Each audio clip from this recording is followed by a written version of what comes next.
آج کے دور میں اخبار میں آج کا دن کیسا رہے گا، ستارے کیا کہتے ہیں، آپ کا یہ ہفتہ کیسا رہے گا، اس کے بارے میں فرمائیں۔ دیکھیے یہ ساری چیزیں وہ ہیں کہ جن کا تذکرہ ایک لفظ سے کیا جاتا ہے، یہ چونکہ متعلق ہے اور عملی معاملہ ہے، آج کی حدیث کے حوالے سے بھی اس میں یہ چیز آ جائے گی۔ ان کو کہا جاتا ہے آکلٹ سائنسز۔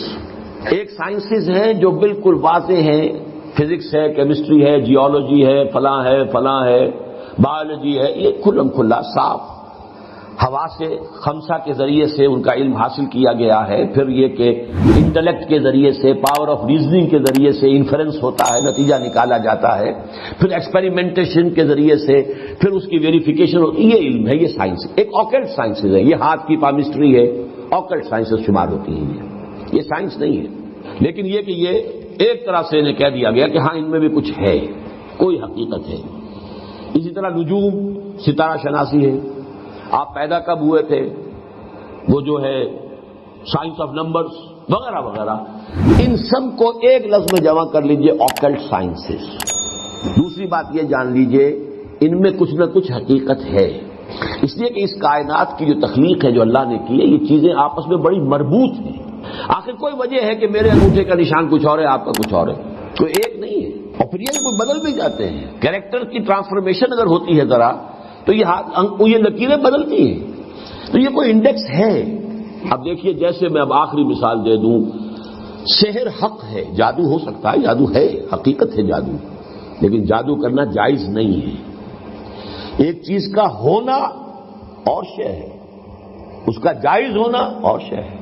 شراب ہے، اس میں سرور ہے، اس میں کوئی تھوڑا سا نفع بھی ہے، قرآن مجید خود کہتا ہے کہ اس میں کوئی اسم کا پہلو بھی ہے، نفع کا پہلو بھی ہے۔ اسمہما اکبر من نفعہما، اس شراب اور جوئے کا جو گناہ کا پہلو ہے وہ زیادہ بڑا ہے نفع کے پہلو کی نسبت، لیکن حرام ہے، تو ہم تو اس حکم کو لیں گے کہ حرام ہے۔ اسی طرح جادو حق ہے لیکن حرام ہے۔ اسی طرح یہ چیزیں ان میں کچھ نہ کچھ حقیقت ہے، لیکن حضور نے فرمایا، یہ حدیث اب سن لیجئے، جس شخص نے نجومی کی کہی ہوئی بات کو مان لیا، حق سمجھا، اس نے اس شے کی نفی کی جو میں لے کر آیا ہوں۔ میں لے کر آیا ہوں قرآن، میں لے کر آیا ہوں ہدایت، میں لے کر آیا ہوں وہ احکام جو اللہ نے مجھے دیے ہیں تمہارے لیے، تم ان کے پیچھے لگو، ان کو اپنا امام بناؤ، انہی کو سمجھو، انہی کو دل میں جگہ دو، انہی کو دماغ میں بٹھاؤ، باقی یہ اشیاء جو ہے ان کی طرف توجہ نہ کرو۔ ورنہ ہمیں معلوم ہے قرآن مجید میں ہے، حضرت سلیمان کے ایک وزیر نے وہ کارنامہ کر دیا تھا کہ نہیں، ملکہ سبا کا تخت کہاں سے کہاں پہنچایا، چشم زدن میں، جبکہ عفریت من الجن نے بھی کہا تھا کہ جب تک یہ آج کا آپ کا یہ جو ہے برخاست نہیں ہوتا دربار، اس وقت تک تو میں لا سکتا ہوں، میں وہ ملکہ سبا کا بلقیس کا تخت لے آؤں گا اس سے پہلے کہ آج دربار برخاست ہو۔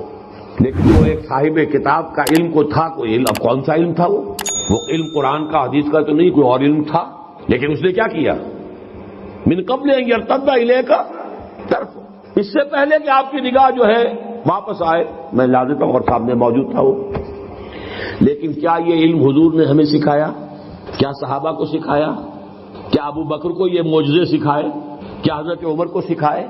وہاں تو یہ کہا بھائی اللہ کی راہ میں جاؤ، جنگ کرو، محنتیں کرو، جد و جہد کرو، کوشش کرو، اسی عالم واقعات کے مطابق جد و جہد کر کے کام کرنا ہے، یہ چیزیں نہیں سکھائی۔ تو انہی کے کھاتے میں رکھ لیجئے ان تمام چیزوں کو کہ یہ چیزیں بالکل حقیقت سے خالی نہیں ہیں، ان کے اندر کچھ حقیقت ہے۔ اور آج میں نے ابھی چونکہ اس موضوع پر ایک مذاکرہ حال ہی میں ہوا تھا گورنمنٹ کالج لاہور میں، اس میں ایک بہت بڑے جو ہمارے ہاں کے پامسٹ ہیں مسٹر ایم اے ملک، وہ بھی آئے ہوئے تھے، ان سے زندگی میں پہلی ملاقات وہاں ہوئی، اور اشفاق صاحب بھی تھے، اشفاق احمد تلقین شاہ صاحب، وہاں گفتگو ہوئی۔ تو میں نے کہا کہ آج کی دنیا میں تو یہ شے ہمیں اتنی معلوم ہے، جینز کے اندر سب کچھ لکھا ہوا ہے، تو اگر ہاتھ کے انگوٹھے میں لکھا ہوا تو کون سی بڑی بات ہے، یہ تو بہت بڑی شے ہے۔ ہر سیل کے اندر جو اس کے اندر جو نیوکلیس کے اندر جینز ہیں، اس میں ہر شے موجود ہے، آپ کی پوری ہستی موجود ہے، آپ کا پورا وجود موجود ہے۔ تو بہت ہی چھوٹی سی شے میں ہے، یہ انگوٹھا ہو یا ہاتھ کا یہ پورا میں تو بہت کچھ ہو سکتا ہے، لیکن ہمیں محمد رسول اللہ نے ان چیزوں کی طرف ترغیب نہیں دلائی۔ ہمیں رکھا ہے کتاب اللہ پڑھو اور سمجھو، میری سنت پر عمل کرو۔ اور جو دنیا میں جو مادی وسائل و ذرائع ہیں ان کو تسخیر کرو، انہیں استعمال کرو، توکل اللہ پر رکھتے ہوئے بھرپور اعدوا لہم ما استطعتم.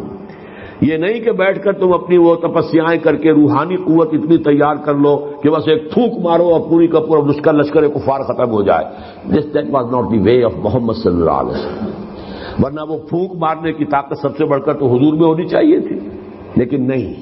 آپ کے بھی دندان مبارک شہید ہوئے ہیں، آپ کے بھی انتہائی محبوب چچا، خالہ زاد بھائی چچا اور دودھ شریک بھائی اور ساتھ کے کھیلے ہوئے ہمجولی اسد اللہ و اسد رسول ہی وہ شہید ہوئے ہیں اور ان کی لاش آپ کی نگاہوں کے سامنے آئی ہے.